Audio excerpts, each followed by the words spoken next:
Humber Wave Radio 106.9. Well, good evening and welcome to Tiger Talk on to Hull and Back podcast and on Humber Wave Radio. I'm Eddie Wright. I'm Joe Collins. I'm Chris Sorensen. Paul Wright. And I'm Nathaniel Whitlow.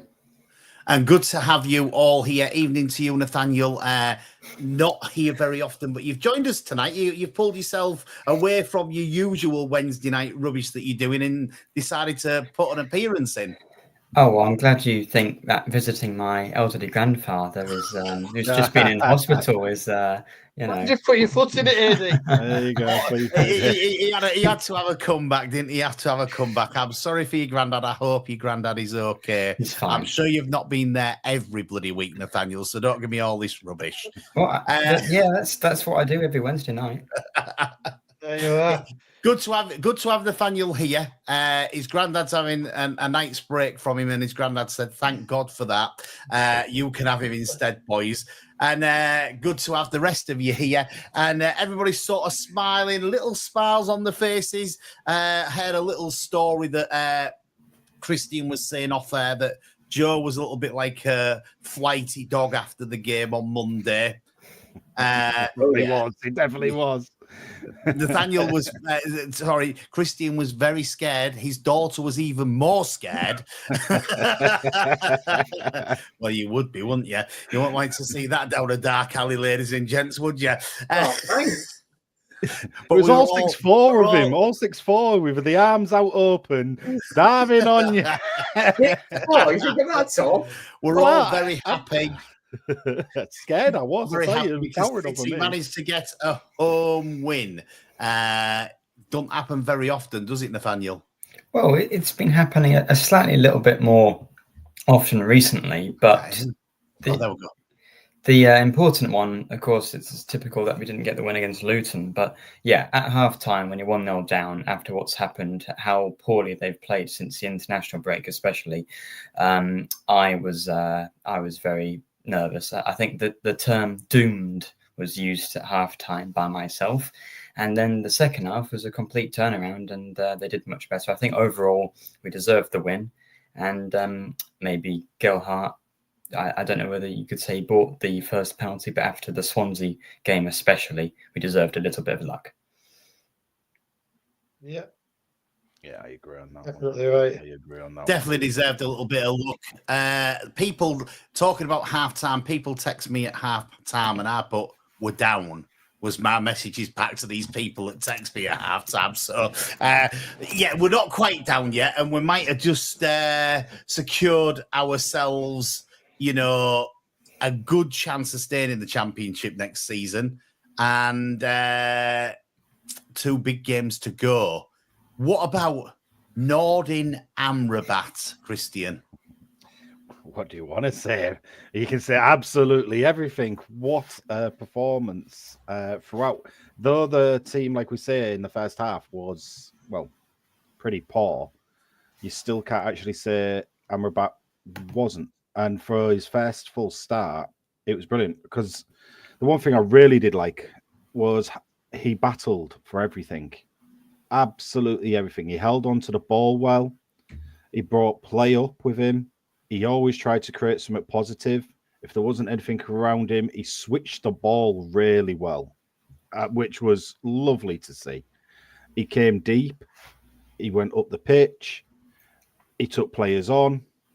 He went in for tackles. What a performance. It was literally one of the best performances we've seen out of an individual this season so far.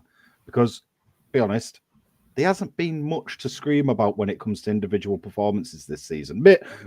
Pando, you can make a shout for, but an actual out-and-out field player, especially a wing and an attacking player, it's been really difficult football to watch. And having him play for as long as he's did, and his standing ovation, that was absolutely well-deserved. Everyone saw it. Everyone was buzzing for it. It was just refreshing. And I was going to say that, Chris. Actually, I was going to say, when was the last time an outfield player for Hull City got a standing ovation such as that? What Nordin Amrabat got on Monday. It's been a long while, hasn't it? It has been absolute. I can't even remember the last one. Can anybody else? Nope. Because I can't. I really can't. Actually, I'm going back seasons in my head. I still can't think. I think It's you're great. looking at Balumi there, aren't you, against Cardiff? And that's one of the few individual performances, Christian, that you can point to in an attacking sense and say, yeah, they were good. And you have Balumi against Cardiff, Kamara against Leeds, probably, and maybe Joe Gelhardt in a game before he got shoved out wide a little bit. But you're not really looking at a lot of standout performances, are you? Like you say, in that sort of attacking area of the pitch. And hopefully we can turn a corner with that heading into next season with Mo Balumi and Liam Miller both fit again with any luck, and back for the long haul with any luck, and we'll go from there. But I think he's got to get a contract though, hasn't he, Amrabat? After that performance, I'd have him another year. Another 10. Yes. I was just going to say, he just completely bullied the defender, didn't he? Yeah. He just was all over him. I think the defender got frightened in the end to go anywhere near him, and he stood off him a lot. And I just, it's just immense. I don't think anybody's had as good a display as him for a long while. I know they've had decent displays, but he's 30. What is he? 38, and he just completely ran the show. Really, there was frightened to death as well when he came on, didn't he? It was just mesmerising how a 38-year-old who we all thought was over the hill and dead when we signed him and was going to pay for a paycheck, he's all of a sudden the one who's leading the charge, the one who's running round like a headless chicken, putting pressure on people. And, some people can use that headless chicken insult as a sort of, I don't really do anything. But Honeyman was the same, Doherty was the same. And we loved them for it. And I love Nordin Amrabat for it, just for being that pain in the backside for defenders and using his energy and running himself into the ground. I love it. Give him another year. Yeah, I was going to say, Paul, he has to start next game, doesn't he? I think he'll probably one of the first on the team sheet. He's got to be. According to Ruben, he's been sort of waiting for his chance. He's been getting fitter and, fitter sort of as he's been here. And he seems to, he's taken his chance with both hands, hasn't he? And was it 78 minutes he lasted or something like that, wasn't it? On Monday. So he's obviously out saying he'll do the full 90, but 12 minutes I'm sure he could do. And it was immense. He just bullied him. It was unbelievable how one man could bully basically the back line, I thought. He's just really good. So, yeah, I think he's got to play, hasn't he? Who do you stick in his place? That's the question. If you don't play him, who do you put in his place that's going to give you that amount of positivity? And I don't think there is anybody. I don't think it's just the positivity. I think it's that. I think it's that thing, like, as you say, he run the game, but he was also telling the whole City players where to be, where to go, and trying to give them, the direction that's been missing quite a lot. And we talked about leaders on the pitch on lots of episodes of To Hull and Back podcasts, Tiger Talk. And, I think that he led really, really well on Monday, and I think that made a bit of a difference to, especially second half. First half, I think we all went up and was all a bit downbeat and a bit upset that we're conceding another goal. But let's give Ruben Sellers a bit of good credit, yeah, because what he did was he got them out on the pitch early. And he sent them out to warm up a little bit early because we haven't been coming out after half-time. We have been conceding goals. So I think that, we've got to give him some credit there for actually jumping, getting him out there. Whatever he said to him at half-time worked for a change. And that's a good thing. It's a very nice change, isn't it? It is a very nice change. And the thing with it is that, as we've said, 2 penalties. I've seen both of those penalties given before. Probably the second one's a nailed on penalty. The second one, he's pulled his shirt right nearly off his back, so it's definitely penalty. First one 50-50. You won't like it against you, but you take it if you get it, don't you? And we've had plenty go against us, Paul, haven't we? Yeah, definitely. So you take that one, don't you? I mean, the other one against Swansea, it's no penalty. And going back to that, I watched the match at the end of the game. I think it was Walsall. They scored in the 90 odd minutes, all celebrating. The referee took a little bit of time. All the other team, I don't know who was playing, was it Crowley? Anyway, it doesn't matter. He went over to him and he said, handball. And he went to his linesman. Linesman must have agreed. He said, no, it's no goal. They never argued because they knew it was handball. So I just think the referee at Swansea he didn't take any time. He just straight away pointed to the spot. He probably should have gone across to one of his linesmen and had a word with them, and said, "Did you see him handle it? Or where was it? Where did it hit him, or something?" And I think he was just a bit too eager, realistically, to point to the spot. I mean, even the one we got, the 2-on thing, it took a little bit of time to think about it. He didn't jump in straight away with his finger. He was, a 5 or 10 second delay. So I think, I think that was the trouble at the Swansea game. And we was awful, to be fair. If we'd have got a draw, it was probably undeserved. But, we should have got a draw out of it. So I'm glad, this week we got that little bit of luck with the penalties, and we took it, didn't we? Both penalties was really good ones, especially the second one under the pressure he was under, because he knew we had to win. So it was a really good penalty. That one, cool. There's another element to it with the second penalty, the fact that he's going up and taking a second one. And he said in the media afterwards that he had, as soon as he picked that ball up, there was no doubt in his mind where he was going, and that's gold dust. Because if he's going up there still doubting himself about whether he's going to be going the same way, then what will the keeper think? Or do I go that way? But what if the keeper thinks that? Should I just hit it down the middle? The fact that he knew in his mind straight away, that's where I'm going and I'm not changing, is 50% of the battle for that second penalty.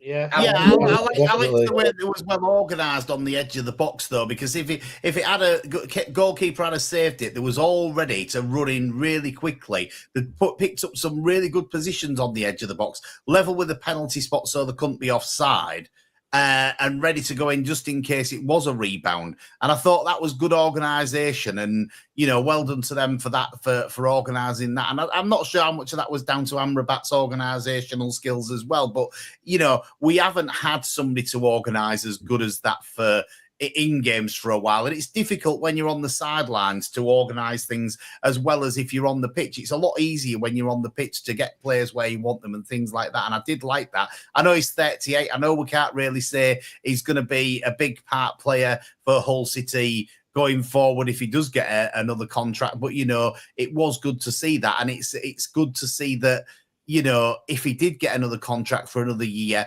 he'd be behind the scenes and may be able to have some good input behind the scenes, because ultimately we've talked about leadership, we've talked how much we've been lacking the leadership, and we do need some help going into next season, and that doesn't matter whether we're in League One or in the Championship. We're going to need that help to go forward and to try and have a better season next season, whatever league we're in, than we've had this season.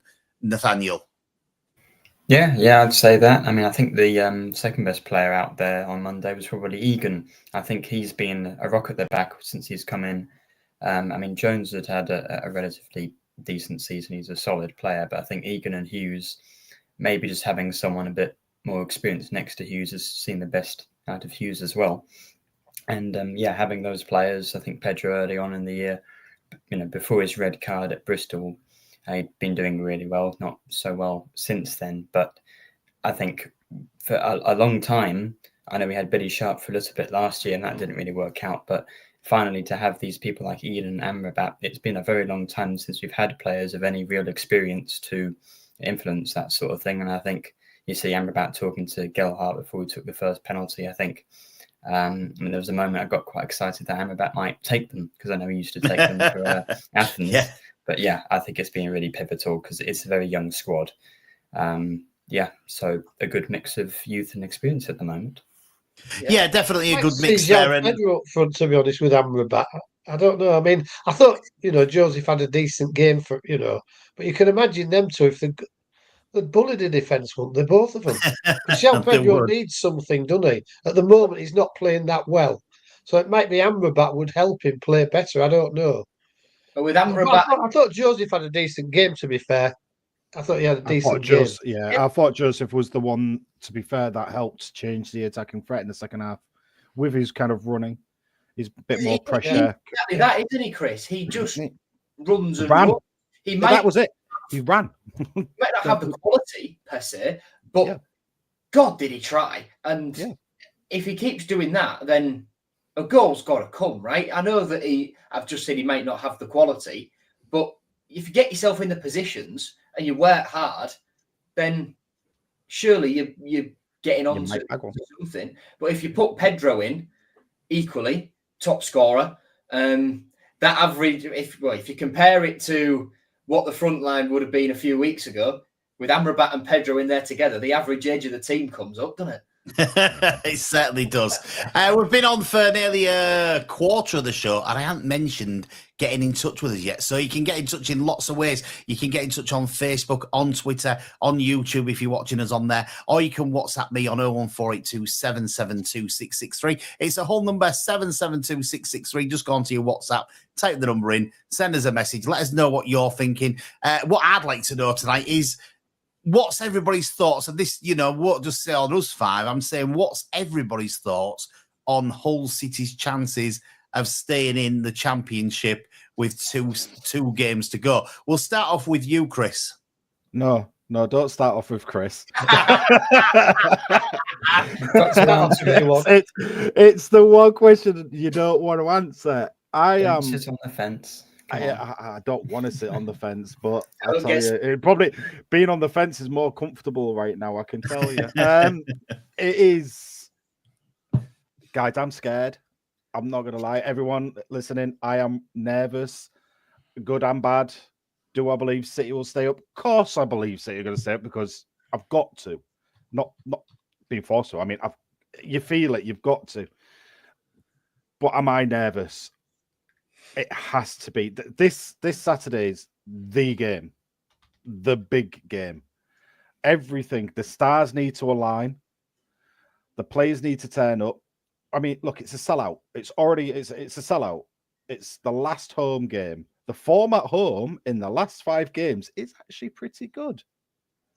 So let's take that home form, other than the one little hiccup that we had, and move it forward. But look, I think like everybody, you cannot tell me that you're not a little bit nervous. And it's scary. The one saving grace for me that we've already discussed about, and I don't want to rewind it, but that performance from Amrabat and how Eddie said the leadership that he provided on the pitch, the talking. I even saw him do this to Louis Coyle, telling him to speak up more, telling him to actually guide people. I saw it happening. I saw Amrabat's little actions to him, and Louis Coyle acknowledged that. And then all of a sudden, Louis Coyle's having the game of his life again. Right back in the second half, I was like, where's this Louis Coyle been for the past 42 games of the season? Look, when you have people turning up like that at the crucial stage we're in within this season, it does fill me up with hope to stay in the Championship. So Christian's got some hope of staying in the Championship. I'll just come back to one of your points there, Chris. One of the things that I saw Amrabat do was when there was, I think there was going to take a goal kick or something, was who was we playing? I've lost it all. Gone. Preston was going to take a goal kick, and he's pointing to Pandor, and he's saying to Pandor, I want it here. I want it here. And the next ball went exactly where he wanted it. He brought it down. He placed somebody in. And it's like, that's sort of, as you say, just those little bits that you're maybe not seeing all the time from players. And this is, I think, what we've been lacking. Let's go to Paul now. Paul, what's your thoughts of Hull City staying in the Championship for the next season? Well, obviously, you've got to be a bit, worried about things, but I think the advantage a little bit is Luton play before us, don't they? Which can be a bit of a disadvantage if they win. But if they were to lose, and I'm not saying we should sit back and look for a draw, but it does sort of give us another chance if they lose that we can get a draw and stay up. So I think that does help us a little bit. But, we've got to go out there wanting to win the game and playing to win the game. I think Derby are beatable. Obviously, they've had a good win last week, but I don't know are they going to come at it 110 miles an hour because they know if they get beat, they're in the mire. So are they going to play a bit cagey and think, well, we'll maybe take a point and go on to next week and try and win it, get the 3 points next week. We'll try and get them today, but we'll be happy with the points. I think there's all sorts of things you've got to think about it. And of course, we have got a second chance, albeit away from home at Portsmouth, which last game of the season is not very good for Hull City, but we have got a second chance if we do blow it on Saturday. So I think we could just stay up. Whether we deserve to stay up, I don't know, but a question I wanted to ask people, and you're all wise, so you'll have good answers. Last season, we could have got in the playoffs, a couple of wins here and there. We could have done a Southampton, let's say, and sneaked in the Premiership. Or this season, we could do a Birmingham and go into League One. If you had to pick one team to have followed out of them this season, which one would it have been? Bearing in mind they're both going to be in the Championship next year, which team would you have picked to have been happy with this year? Following, not Southampton. Is the sort of? I mean, I don't want us to go down to League One because obviously we might not do a Birmingham. But is it better to be in League One where you've got a chance to win a few games, or the Premiership where you win 2 games, you go down the quickest anybody's ever gone down? Possibly, I don't even think they've caught derbies totally yet. Have they? No, they're level. They have now, yeah. So, but it's such a poor season, isn't it? To go up, and the 3 teams that went up, they've only won 10 games between. I would imagine they'd probably beat each other out of them as well. So I don't know. I don't want us to go down, but it wouldn't. I would be upset, but not. It wouldn't. I don't think it'd be a disaster in the sense of you can win a few games in League One. Where if we'd have got up into the Premiership, I think we'd be looking at coming down now, possibly lower points than Derby, because I know they say we could have had Delap and a few others, Philogene, but they're all at Ipswich, and they're coming to say hello to us next year if we stay in the league. So I don't know. I think we'll stay up myself. I'm going to let you answer as we're going round whether you'd have preferred to watch Southampton or if you'd have preferred to watch Birmingham this season. But we'll come to you next, Joe, with your thoughts. Okay, so there's a couple of things I want to say quickly. Just going back to if Amrabat's coming out, the team who's replacing him, potentially Louis Barry. As of the presser last week, pre-match, and before Swansea, the plan was to have him back around the group this week. Based on what Ruben Sayers said post-match, that was looking like a bit more of a toss-up. So we'll get an update on that tomorrow when he addresses the press. We're also speaking to Louis Coyle as well, so it'll be interesting to see what he says about how he's dealt with some criticism this year, perhaps. But that's about replacing Amrabat. So let's do Paul's question first. I would rather have been in Southampton's position because you look where we are as a football club. The money we need going down to League One, we wouldn't be able to do a Birmingham. It would be financial suicide if we were to be in League One. We'd lose Championship TV money, a significant drop between the Championship and League One immediately. Then we'd have to sell some players, etc., etc. You know how it goes.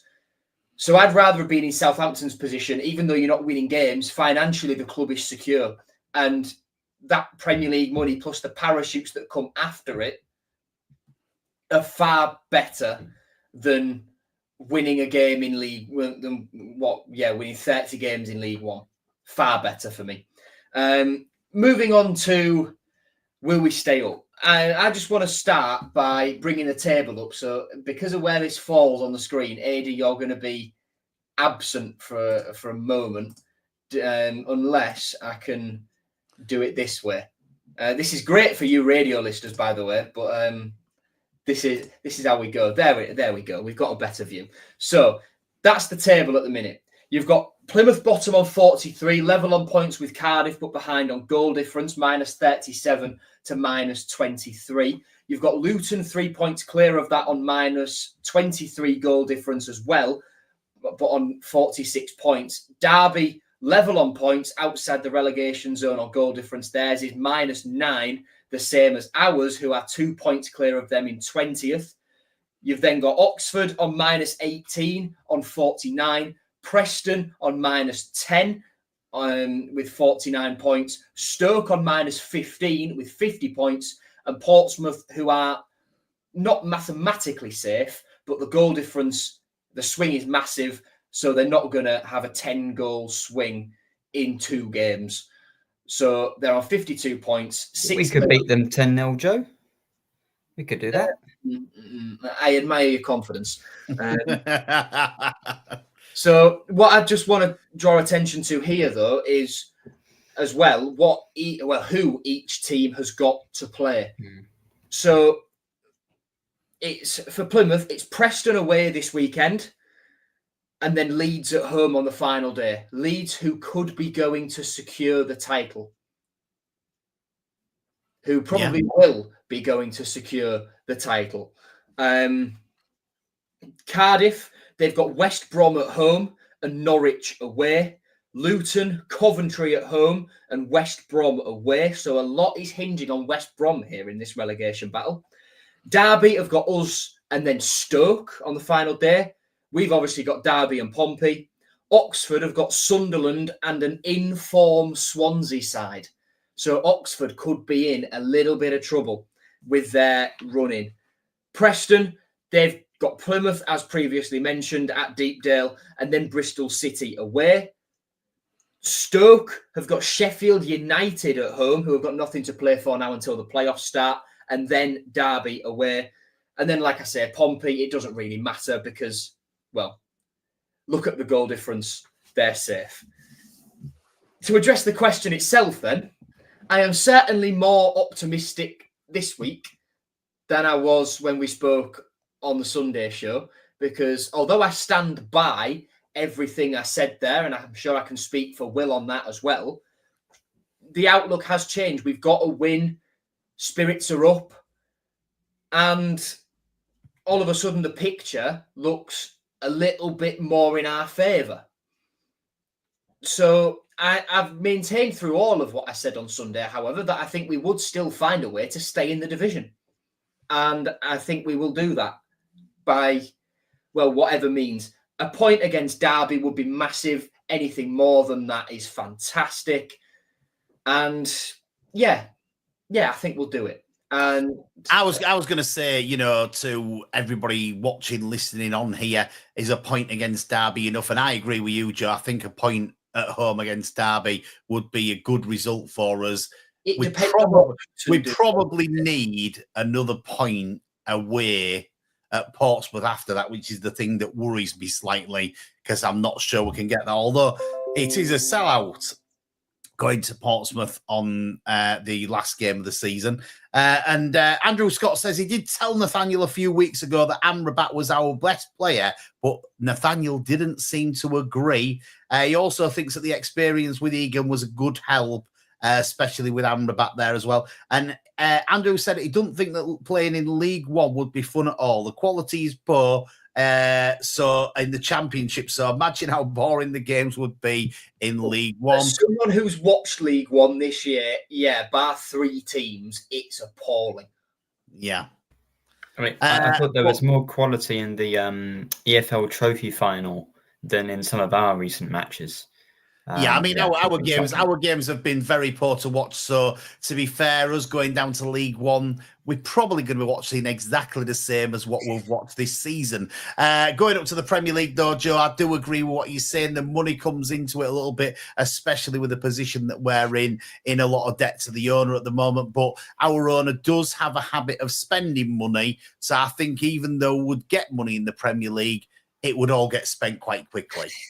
So they're the thoughts from me on what, and can we stay up? I think personally we need 2 points to stay up. I think if we get 2 points, we will stay up. Whether we can get 2 points is the thing, and that's the big question. And it's still very nervy, and I'm nervous, but a lot less nervous than I was before the end of the result on Monday. You're listening to Tiger Talk here on to Hull and Batter Podcast and on Humber Wave Radio. Thanks very much for all your comments up to now. We've got some to show from people messaging in, Joe. We certainly have. If you are one of the over 100 people watching and listening to us on YouTube, Twitter, X. I feel like I need a shower after calling Facebook. it X, and Facebook. Yeah. You can get involved in the conversation. Just comment on whatever platform you are watching us on. Nathaniel popping in the first one. Longman was underrated, of course. Nathaniel, you've got away with it again. You didn't even have to mention Longman, and it was brought up in chat for you. It's self-sustaining now. Coxie says how annoying to think if Luton had just lost against Bristol City, who are massively in form, we would be just about safe now. Even more annoying that if we had beaten Luton or even got a point against Luton, we would be just about safe now. But yeah, that's football. Sorry for our audio listeners on the radio. We're having a little problem. I shall try and sort that now. I'm assuming we can't be heard on the radio then. Yeah, we definitely can't because he's not here. He has disappeared. So he has disappeared. Moving on through chat. Harry Vaughan mentioned like that. Marsh says that I'm the only one who thinks Joe Gelhardt is better out wide. Works his socks off and will run all day. Great physically, but I don't think he has the quality to play down the middle either as a 9 or as a 10, which is interesting. The one thing about Joe Gelhardt on the wide I would kind of mention is, though he can do the job there, he doesn't often beat his player out wide. And he's more of a link-up type of player and a bit of a scrapper, battler in that kind of forward area in the middle, which is the bit that kind of suits him a bit more than playing out wide. Don't get me wrong, I think for weeks and weeks and weeks, I've stated he can do a job there. He can.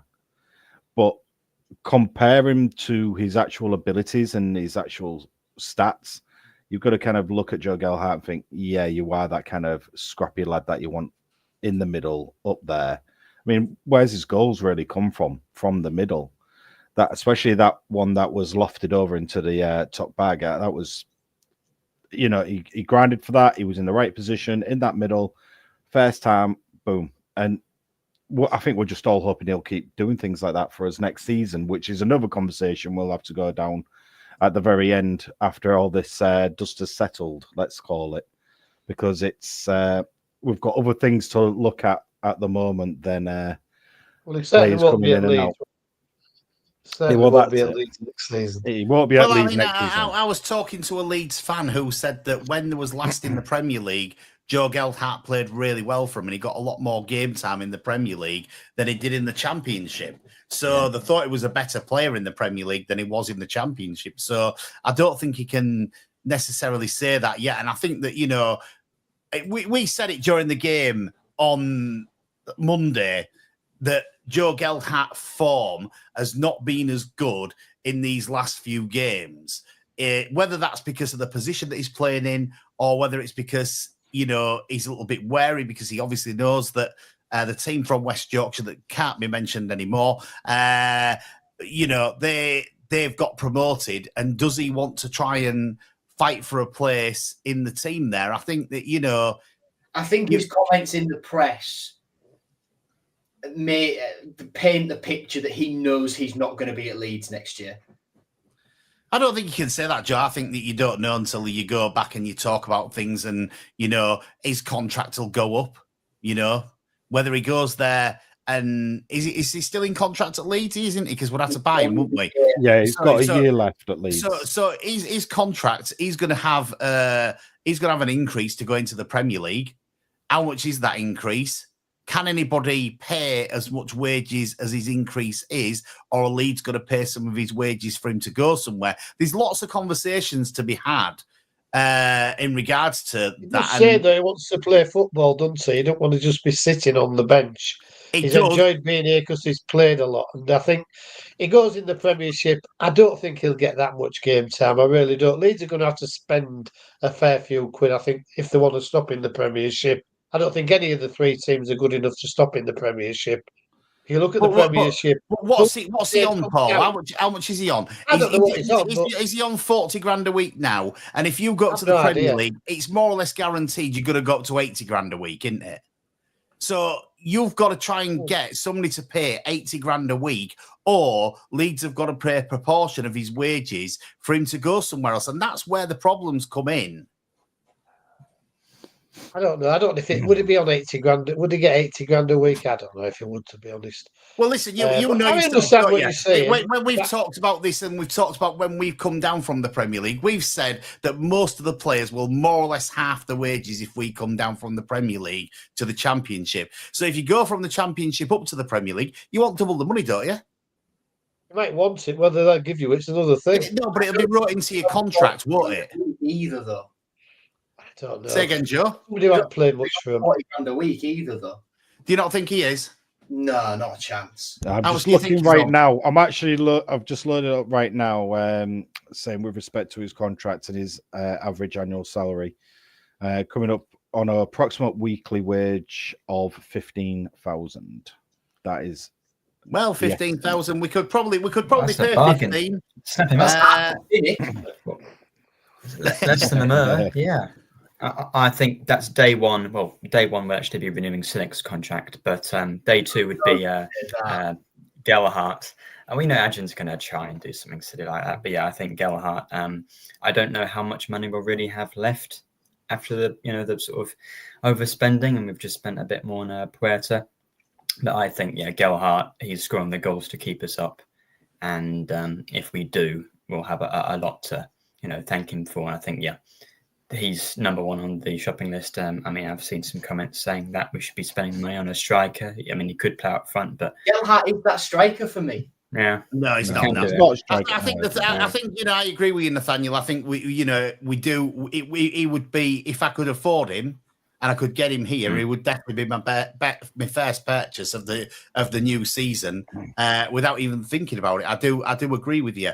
I think that I wanted to ask about this tonight, and I'm glad you brought it up, Nathaniel.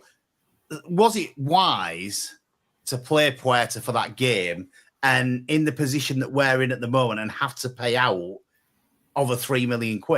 Well, the other question is not the financial position, but it's a league position. And if we didn't play him, if Alzate wasn't fit, then who are you playing in defensive midfield? You're playing Burns there again. It's a bit of a risk, and I think he's a decent player. I think the decision there to sign him wasn't made now. It was made in the summer when we weren't planning on being in this position. But you still had that opportunity not to do it, though.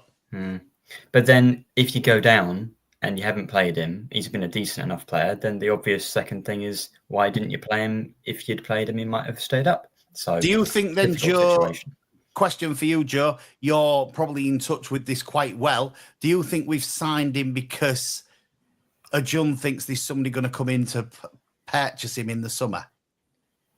No, I think we've signed him because, Ruben as a manager, let's take the Oscar Zambrano example, right? In the press, he has answered the question week after week after week. Yeah, in touch with his team. I don't know the verdict, this, that, and the other. But Ruben's a manager who isn't bothered necessarily in the situation we're in now about what comes down the line before the end of the season. He is very matter of fact. He's look at the situation now. Do I need Gustavo Puerta to try and help me win this game? Yes. Okay, I'll play him. And I think that's all. That's how we've signed him, because we had that clause, and Ruben thinks he's a player that can help him do that. And if we stay in this division, I think he'll be a good signing. We're paying $3 million we're paying $2 million of that for potential for me.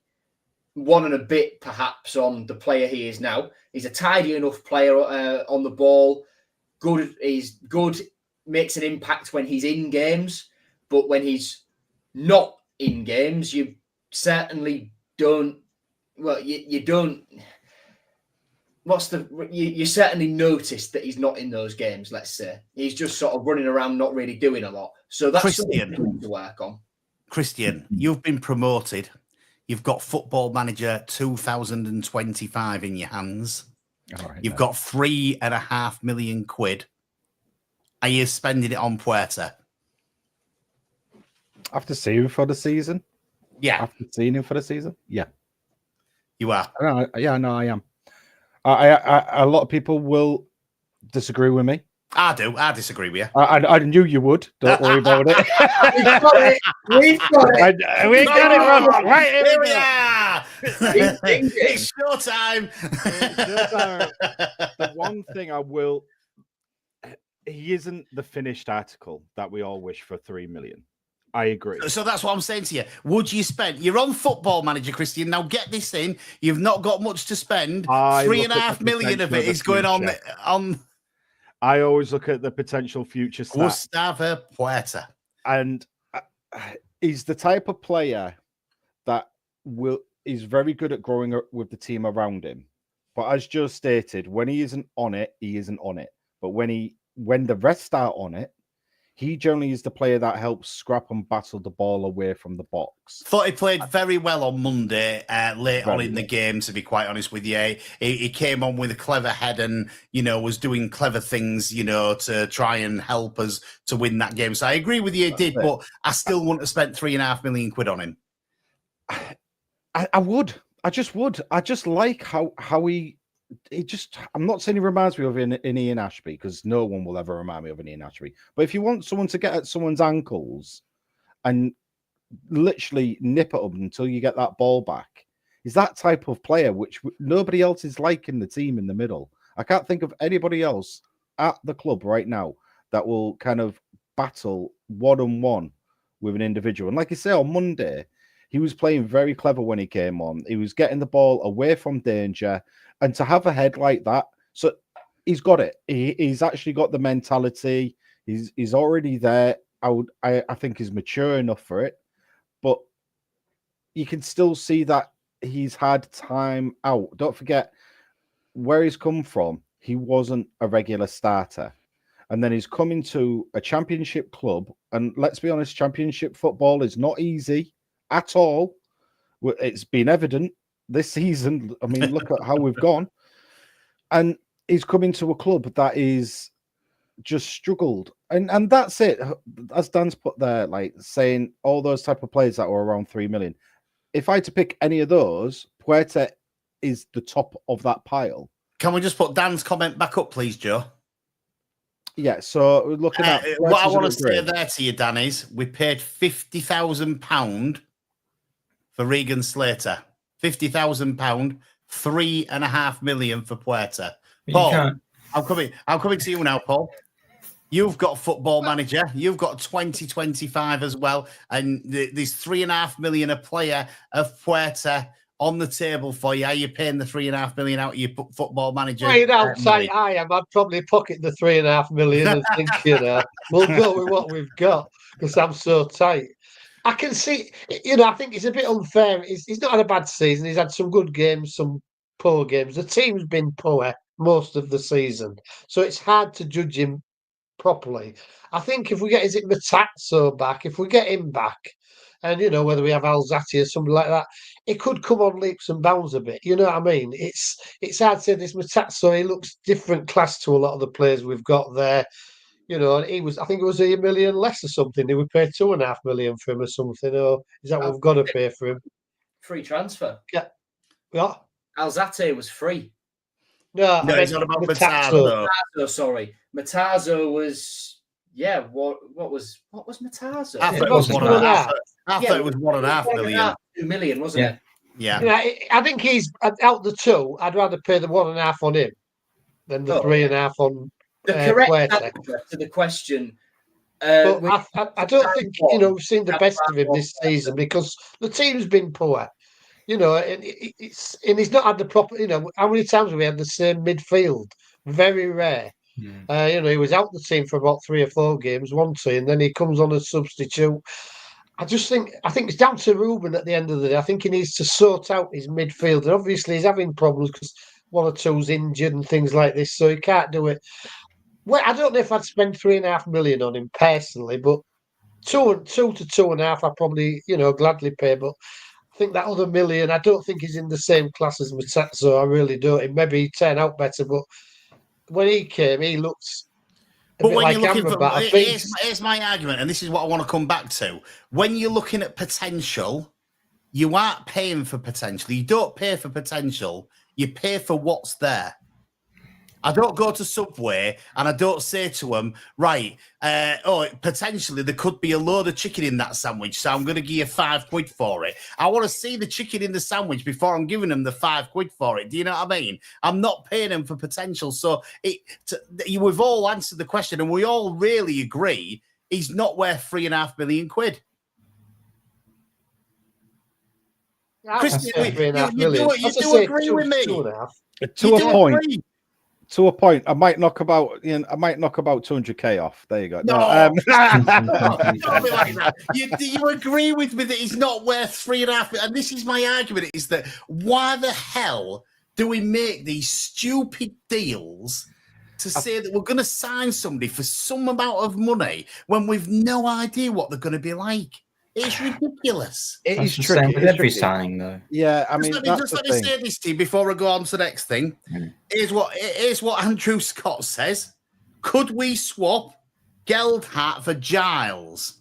Now, there's another one that we said that we've paid the money for before and we've played him and we've paid the money. Now, just let me put this to you. Right, we've signed Puerta. He's signed now. He's our player because we've paid this money for him because the agreement's done.